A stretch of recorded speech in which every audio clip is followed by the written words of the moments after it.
मोठी बातमी मुंबईमध्ये आझाद मैदान परिसरामध्ये आंदोलकांना नाश्त्याचं वाटप केलं जात आहे। जरांगेंच्या उपोषणाचा आजचा दुसरा दिवस आहे आणि या ठिकाणी आता आंदोलकांना नाश्त्याचं वाटप केलं जात असल्याचं आपण पाहतोय। काल रात्री या ठिकाणी आंदोलकांना रेनकोटचं वाटप सुद्धा करण्यात आलेलं होतं आणि आता सध्या नाश्त्याचं वाटप या ठिकाणी आझाद मैदान परिसरात होताना दिसतंय।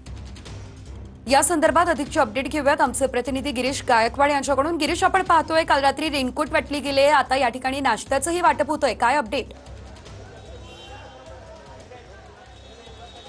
नक्कीच आपण पाहतो या ठिकाणी काल रात्री रेनकोटचं वाटप झालं आणि आज सकाळी नाश्त्याची व्यवस्था या सगळ्या आंदोलकांची करण्यात आलेली आहे। जवळपास 3000 लोकांच्या नाश्त्याची व्यवस्था जी आहे ती सध्या या एका पॉईंटवर करण्यात आलेली आहे। असे 25 ते 30 पॉईंट सध्या असल्याची माहिती मिळते आणि सगळ्यात महत्त्वाचं म्हणजे केळी आणि पोहे अशा स्वरूपाचा जो नाश्ता आहे तो या ठिकाणी या सर्व आंदोलकांना दिला जातो आहे। मोठमोठे कॅरेट जे ते सुद्धा या ठिकाणी मागवण्यात आलेले आहेत आणि पोह्यांचं जे वाटप आहे ते सध्या दिलं जात आहे। कुणीही मराठा आंदोलक उपाशी राहता कामा नये अशी भावना या सगळ्या आंदोलनकर्त्यांची आहे आणि त्यामुळे आपण पाहतोय प्रत्येकानं रांगेत या असं सुद्धा सांगितलं जातंय।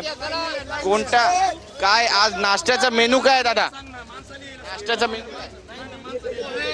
मेनू काय? नाश्त्याचा मेंबर आमचे सर।